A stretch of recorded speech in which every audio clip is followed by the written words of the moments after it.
Hello and a very warm welcome to you all. I'm Vikas Nangia with Focus Live Season 5, a program through which you get to meet prominent personalities from different walks of life. Ladies and gentlemen, my guest today on the program is a seasoned politician. He is known for his out-of-the-box thinking. He has held 10 important cabinet portfolios at the federal level in Government of India, including industry, power, environment and forest, railways, civil aviation, commerce and industry, fertilizers and chemicals. He was the chairperson of Task Force for Interlinking of Rivers. He was India's Sherpa to G20 and G7. He is also the founding chancellor of Rishihood University and a visiting professor of London School of Economics and Political Sciences. Ladies and gentlemen, my guest on the program is Suresh Prabhu. Sureshji, thank you so very much, sir. Thank you for joining me on Focus Live Season. It is my honor, sir. It's my honor, and thank you for keeping up with your friendship and making your time while you're here in the country, in the United States, to be in our studio. Let me open up the conversation by saying that I'd been following you on social media, and you know what? Your interaction with the Indian diaspora in San Francisco, meeting with Vivek Ramaswamy and many other, high-profile individuals says a lot that you have a busy schedule here in the country. Talk about the purpose of your visit to United States. Actually, I'll be speaking on Tuesday at United Nations, where the Government of India has organized a very interesting program called Vasundhara Kutumbkam. Right. And there are two themes. One is to deal with India's contribution to global peacekeeping, etc. And second is climate change. Right. Which is actually staring at us and asking us, why are you killing me, the planet, by your own action? And we still are just trying to avoid that, answering that question. So I'll be speaking there. But while I was here, I went to the West Coast. I've had a very good interactions with our tech industry people, some of our friends, academicians, policymakers, and many others. As you're right, I also met Vivek Ramaswamy, who is aspiring to be the President of the United States. Right. And he's doing quite well actually in this campaign. Of course, I'm not a voter and don't want to comment on what is politics of US, but we are interested in politics of US from a different perspective, because we are committed to democracy. Right. So we always make sure that democracy survives in all parts of the world. Right. Because if it survives somewhere, there's a hope that it will spread the rest of the world where it is not there today. But India being the mother of democracy, I'm very happy that we met. So we are doing quite a few meetings here and there. I had a very good meeting with the former general of US Army who went to Afghanistan, was nominated by President Obama. What an experienced person he is, and he was giving us his perspective about very issues. I had a meeting with this former governor of Nevada, who was the longest serving governor of Nevada for 10 years. Right. And getting different perspective from different people on the same subject is something very interesting. And that shows that truth is one, but there are different contours to it. Absolutely. So once you really understand, then you can understand why people are different than one another. Right. Why they think differently for the same issue. Right. Different perspectives. And then you can form your own opinions. It was very good, and of course meeting Indian diaspora. So sir, keeping up in context with the Indian diaspora, you've got a huge fan following over here. You are a renowned chartered accountant, a graduate of law, several portfolios that you've had in the Government of India, and the reforms that you brought in the power sector, railways, and I can go on and on. We'll be talking about it as the conversation unfolds. But there's a huge fan following over here. What are some of your own impressions about the diaspora living in America? This is amazing that every time I come here, I am hearing new success stories of our diaspora. They are constantly on the rise. They are obviously, for a very long time, they are one of the only ethnic group which had the highest per capita income in the United States. So now actually they are now climbing the ladder so fast, becoming self-confident, becoming assertive, becoming also assimilating in the society. That is also very important, because they don't think that they are Indian. Of course they think they are Indians, but they also realize they are also Americans. So that Indian-American meshing of ideas is extremely important.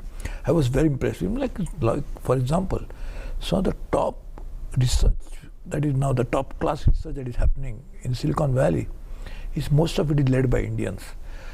Now the biggest challenge, I was just earlier talking about climate change, is going to be energy storage.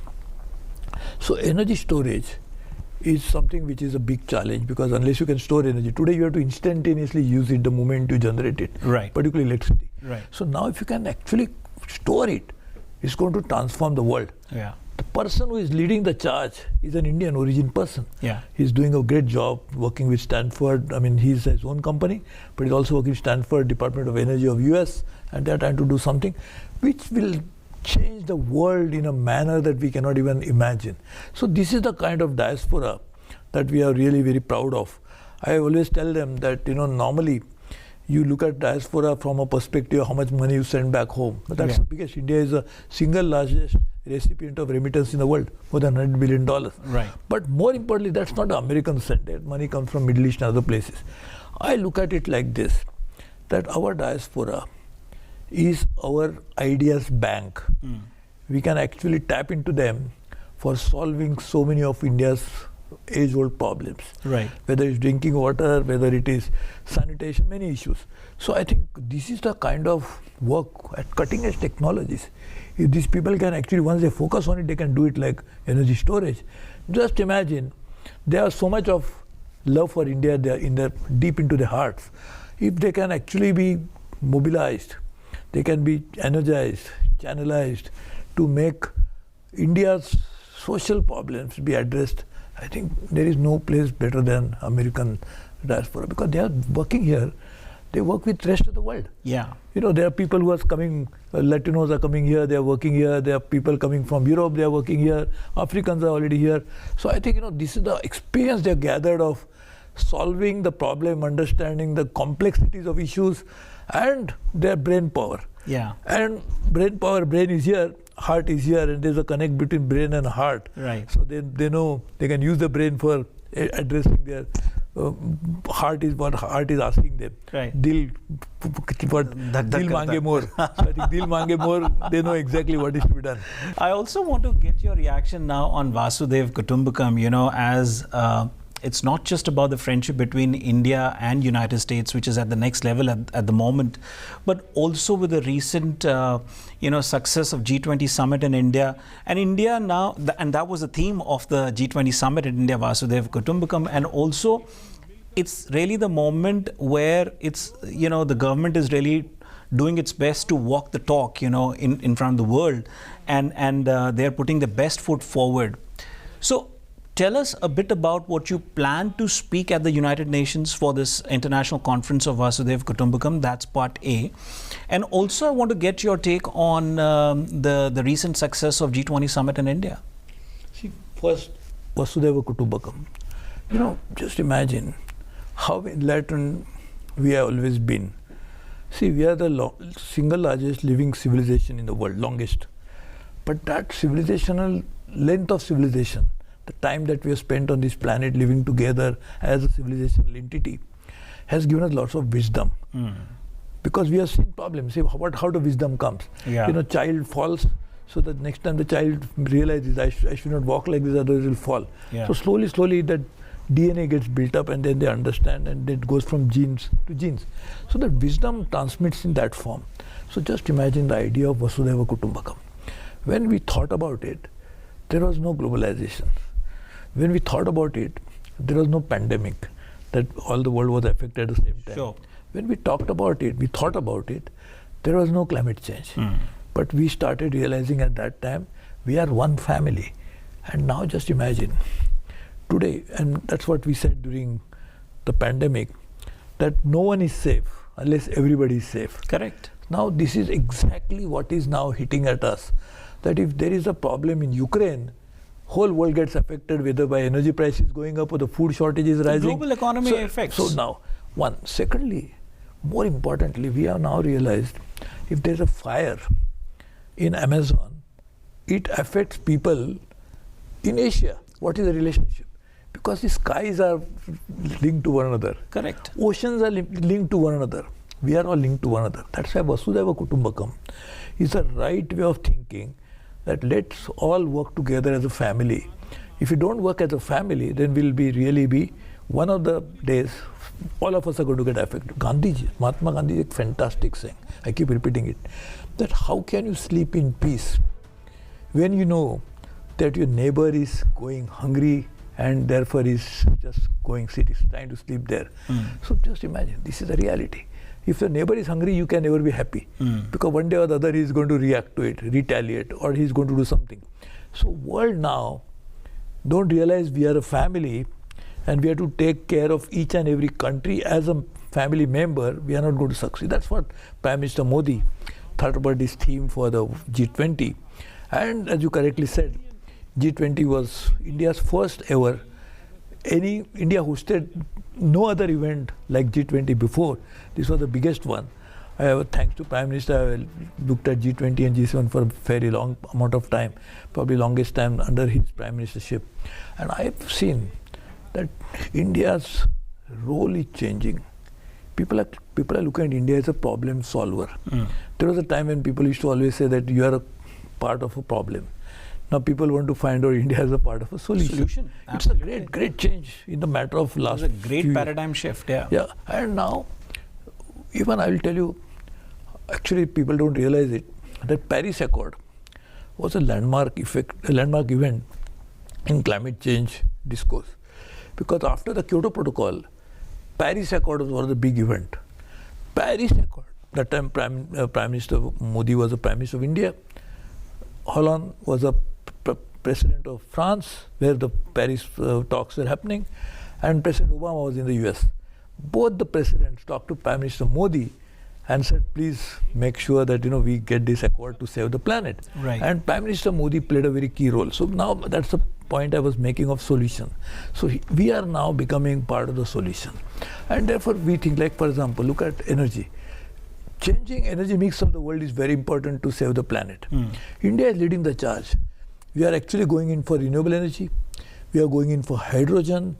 We are going in for finding out more and more sources of new energy efficiency. In fact, when I was a power minister, which you mentioned earlier, right, I actually had passed energy efficiency law way back in 2002 or 2001 maybe. And since then, we have done a lot on that front, because our energy efficiency has improved India's energy intensity. Right. It has also reduced energy carbon intensity of India into the GDP. So it has happened a lot. So I think I look at G20 as a very important turning point in India's global role at global stage. And I think India will definitely contribute to global good. Yeah. Whether it is like in UN, one of the theme that we have two themes. One is on climate change, of which I am chairing. Other one is on peacekeeping. Yeah. So India sent a lot of soldiers. I don't think any other country in the world has sent so many of our own soldiers for keeping peace globally. And peacekeeping is through the soldiers, but now I think peacekeeping will be more necessary. If you don't keep climate intact, the Europe is facing a lot of challenges in terms of refugees coming because of economic reason or social reasons. Correct. You will see more climate refugees going all part of the world. Even in the US, 50 states, some of the states will migrate into the little better states once they face the adverse consequences of climate change.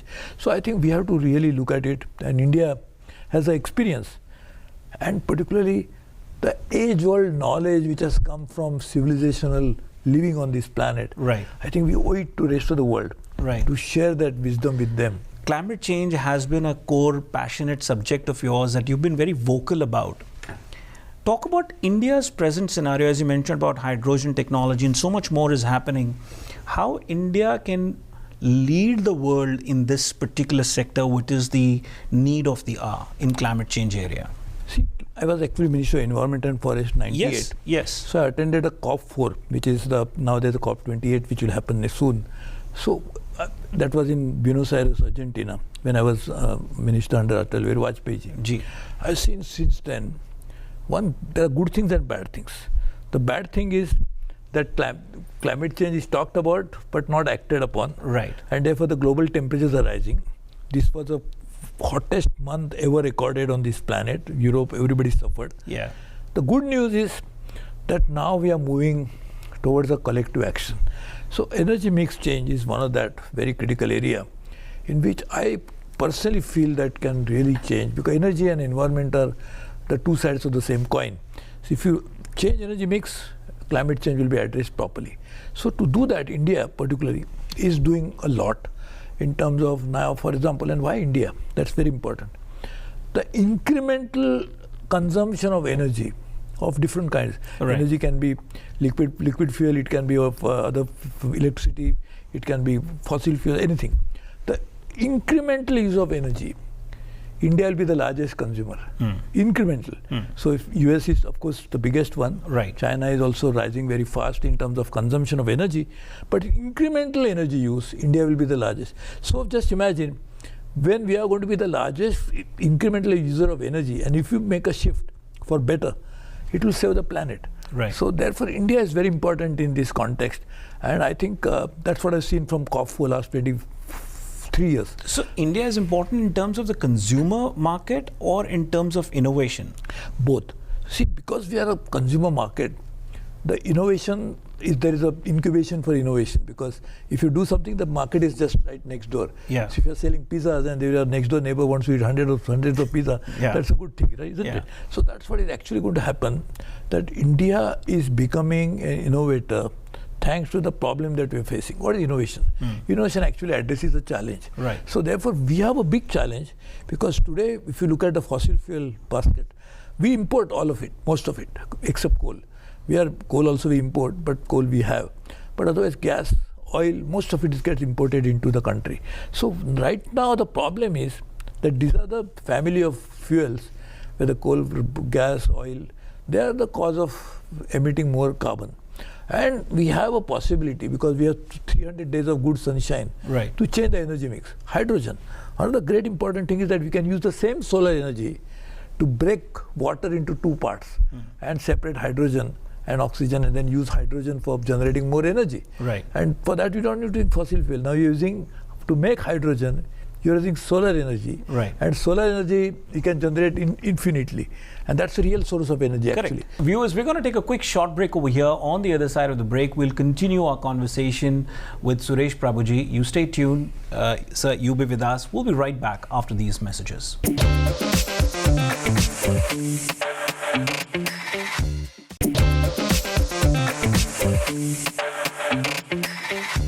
So once again, welcome to TV Asia's Focus Live. Namaskar. So some significant input from you in the first segment. Over here, I want to talk about the India-US partnership, India-US growth that the world is really talking about. I guess in the last 5 years of Modi government, if you look at the entire 9 years, but categorically talking about the second term of the government, the relationship has become much, much stronger with President Joe Biden visiting and Prime Minister Modi visiting, a special dinner hosted in his honor in Washington, D.C. So that says a lot. And we also hear that the Prime Minister has invited President Joe Biden for India's Republic Day, in the month of, so obviously the confirmations will be out soon. But so there is some deep connection and bonding over here. See, number one is we have started realizing the importance of working together. India was always there, and it was always playing a role in bilateral relations with US, but we never looked at each other with such faith, confidence, and also realized that working together makes how much of mutual benefit, not only to two parties to the agreement, Right. but to the rest of the world. So like global good we can spread. Looking at world, which I was saying, look at the geopolitical changes that have happened in the world in the last few years. America was a very, very dominant economy, which even today it is the biggest one. Right. But there is other economies. China is growing, coming up, and becoming second largest, already second largest. Europe is not growing as much, and that's the challenge. So now in that context, India is located geographically in a place where the future growth will happen. Everybody agrees that Asia is the future. US is not going to grow as much. Europe is plateauing down like Japan. So one is economic reason. It makes a lot of sense to work together. Secondly, India is a country which respects intellectual property rights. If you actually do something with India using your own brain power, it's not likely that India will try to abuse that. So there is a protection to IPR. Of course, there are judiciary which is also working. There's a laws which were passed. I was also Minister of Commerce and Industry, Right. in which intellectual property was one of my responsibility. So we have seen that. So Americans realize that growing market, using India's brain power, because if Indians come here and they become heads of Fortune 500 companies, Right. you can imagine for one person that is coming here and becoming head, there may be 1,000 more who have the same potential but not able to come here. Right. So if you can make that growth possible for mutual benefit. Second, third, as I was talking geopolitically, see, America now realizes that there is something like American values for which America has sacrificed a lot. They went to Vietnam, they went to Iraq, they went to Afghanistan, only for making sure that Middle East, that they started realizing that unless you bring the Americans' values, core values, spread globally, that's a global good. Right. So India also shares the same vision. India also feels that democracy has to survive. We respect human rights, and all of that is going to be one of the binding force between US and India. Right. So why only last few years? It takes time, because there was during the Cold War, India was not always the closest allies of United States. We had a different viewpoint at that particular point of time. America also had a different geopolitical reason. Their relationship with Pakistan were of a different nature. Now we have started realizing, I think we lost out on something. We should have worked together more and better. That's what has now come. And for everything there's a time. And I think the time has really come.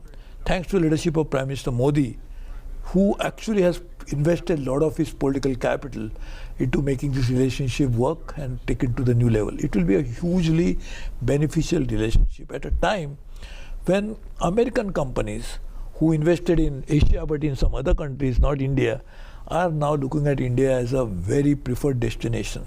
Not forced choice, Right. but a real, well thought out choice. So it's a good time to work together. Sure. I mean, the bilateral ties are much better. Trade and commerce, defense at every other sector, terrorism, security. There's been a tremendous confidence of both the nations towards each other, and good things are happening. Now, you categorically also mentioned about the geopolitical, ties and how we are positioned at the moment. In your opinion, is there any hidden danger that one should be aware of? See, basically, we should be conscious about one thing, that any foreign policy is extension of any country's domestic priorities. So we should be very clear about that our friendship with US is for promoting our domestic interest. So is US. US will obviously try to promote their foreign policy to promote their domestic interest. Correct. Nothing wrong in that. But we should always make sure that our identity, our thinking is driven from the perspective of what India will benefit from any relationship. And I think there is nothing wrong in having the self-interest is the best interest. Actually, if you look at it as Vion Chanakya had said, Correct. that your foreign policy will be driven by some of these tenets. So I think we should be careful about that, and I'm sure Prime Minister Modi has that capability to drive through these very difficult choices that we'll have to make as we go along. And we witnessed that during the Russia-Ukraine war, how he navigated and made sure that his relationship stays intact despite all the worldly pressures that he had. I want to shift gears and a little bit talk about the youth in India, that you have a deep connection with them through, Rishi Hood University. You're the founding chancellor of Rishi Hood University. And not only that, even during the, from the very time of your chartered accountancy, you still continue to practice, but there has been a huge fan following, as I said, and that happens all over the world, whether it is in London or US or India, you name it, wherever you go.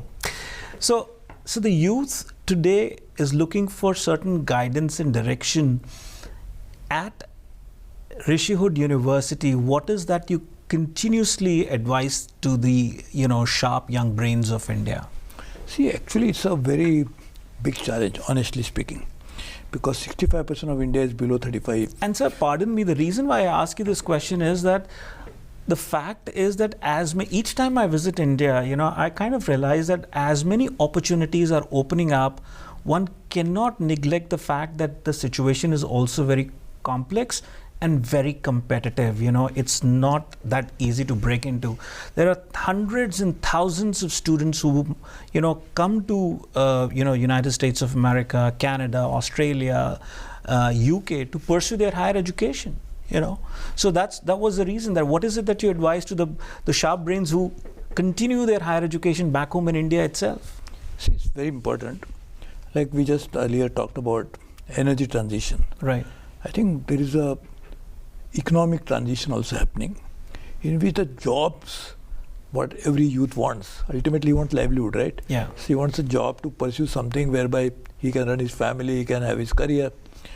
That market also is changing rapidly. Like energy transition, even the job transition is happening. Absolutely. So, there is no fixed time jobs as they were once upon a time. Right. And then there are hourly jobs like the US has always been doing it. And pandemic has reshaped our lives in big way. Absolutely. So now, therefore, how do you make sure that education is a means of people thinking that they can create a career for them? So, but there was a lot of disconnect between education and the real life. Right. So I think the new education policy is trying to address it. But I think this is going to be a big issue for us to address, is how do you provide livelihood to millions of people? Not what we offer, but making sure that we offer them something which they aspire to have. So this is a very important thing.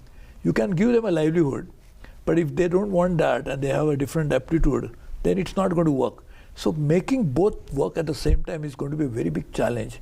And therefore I think personally, like in universities, we'll have to make sure that they actually have some sort of a understanding and close cooperation, relationship, working with market forces all the time, because finally people will find jobs only in the marketplace. Right. It is not a state-driven economy like some countries in the past, where state will decide that this is a sector which is going to grow. It doesn't happen anymore anywhere actually, maybe barring one or two countries. So we have to find that the need for engagement of academics with the real life situation, one. Secondly, the youth also has changed quite a bit. She doesn't want to do the same job which father was doing. Correct. Grandfather was doing. Correct. This was the earlier times. Everybody, my grandfather, my great-grandfather, carpenter, I will continue to be a carpenter. He has different aspirations, different ideas. And because of the exposure, thanks to your outlet type media, which is now people are seeing the real world in real time. Sure. And therefore I think this is a big challenge, how to make sure to meet aspirations of people through education. How does the education actually gets linked to the real life? And then we create a new world when the transition is happening of a magnitude that is happening. We create a world wherein people can live happily. That's very important. Unhappy society is a recipe for all types of challenges. Sure. And education and livelihood can actually bring contentment. And that is what we should try to do, not just a degree, but we should try to make a contentment, like what Swami Vivekananda always used to say, that youth is the asset, it is a challenge, but how to convert that youth power into a energy that can transform the world. So can you be a bit more specific about the challenges ahead of us and the rising opportunities that we have? And the reason why I also ask is I often get the chance and opportunity to be amongst the students at the Harvard India Conference, Columbia India Conference, Kellogg's India Conference, and there is a huge chunk of students who come from India to take higher education over here. When I interact with them, I realize that some of them plan to stay over here and take their career to the next level, then because they have several role models, they see that they have several aspirations. But then there are others who want to go back, and bring and be part of the revolution happening in India. So categorically, for those students who are ready for the challenges ahead and the rising opportunities, what would be your advice to them? Can you be a bit more specific on that? Sure. Number one, those who want to stay back, I'm not thinking anything wrong about that. Yeah. If they stay back and they develop themselves, they try to build career, one day or the other, that knowledge will be good for the humanity. We are talking about Vasundhara Kutumbkam. Correct. If new ideas come and new ideas are going to shape the new world, why not? Those who want to come back, I think there are real opportunities. I can tell you, see, basically, if India has a lot of challenges, even today, we are feeding 800 million people, government gives them a free food. So that's a big chunk of population. Right. So now just imagine, how do you engage people into something productive? This productive engagement will come through entrepreneurship. There's no other way it can happen. And entrepreneurship can thrive only when they address social challenges. In fact, there is very interesting. There's a Manipal I used to be on the Manipal University board Right. Many years ago. So the founder of Manipal University or Manipal Group had said something very TMA. He said something very interesting. He said, if you address social problem, you build up a business. Actually, that's what C.K. Prahlad said when he said that you start working at the bottom of the pyramid. Right. And then automatically business will grow. So just imagine those who want to come back to India, if you focus on some of the social issues that we face and try to solve them through some of the business solution, you will help the society. So your focus should be on the rural India? Not necessarily. Urban India has so many problems. Okay. But just imagine, if you try to solve a social problem, not as an NGO, of course, Right. that's what my wife does, but through entrepreneurship. It can be a social entrepreneurship. It can be a pure entrepreneurship for making money. Nothing wrong in making money. In fact, that's something which we should be very clear. Making money is not a crime.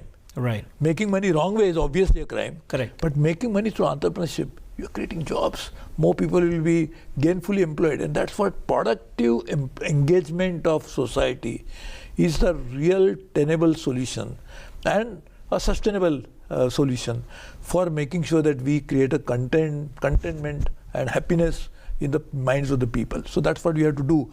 And that can happen through youth. You know why? Because it's always the case. See, youth do not bring any baggage. The past. That J. Krishnamurti, one of the again famous saying which I repeat. Right. J. Krishnamurti used to always say that your past is your biggest enemy. Right. Because your experience prevents you from undertaking new ideas. Sure. So youth has that advantage. Right. Because they are still working on a clean slate. You can work on that and address India's problem, solve their problem, because they become entrepreneurs, they create more opportunities for others to follow them. That's good. So although there are so many topics that I could delve into, given the vast journey of yours, but given the time constraint, obviously I'll wrap up the conversation. I know you're on a tight schedule while you're here in the country. As part of your closing remarks, what would you say to the diaspora watching this conversation across North America? Because actually I'm really thankful to you for bringing me into this conversation with a larger audience, all those 5-6 million people who live here. And I must thank you and congratulate you for choosing the right place to come and work. Because this was a place which actually offered so many opportunities. And you could do your own Vikas, like what Vikas is doing. But also in the process, you created so much of enlightenment in the world. There are so many people of Indian origin who have become Nobel laureates, those now US citizens. So that means the young generation can look forward to all these great success stories of Indian Americans in US, but also inspiration for so many people back home, thinking that I need not physically come here, but I could be one like the most successful Indian American in India by working from India. So I think you have contributed a lot. My request is, please remain engaged with global problems. Vasundhara Kutumbkam is what India's message to the world. If you solve any problem for anybody in the world, you have solved your own problem and created a goodwill for others to follow. So really thank you for this opportunity. I always look forward to working with you of a journalist whose caliber is of a high order. So I think I'm very, very happy that I could engage with you, talk to you. Thank you very much. It was my honor and pleasure to interact with you. Thank you so much for taking out time to stop by at TV Asia studio and share your insight and vision about the diaspora and, politics in general. Thank you so very much for joining us. It was a pleasure. Thank you. And have a pleasant stay while you're here in the country. Looking forward. Ladies and gentlemen, don't go away. Focus Live will continue. We'll be right back.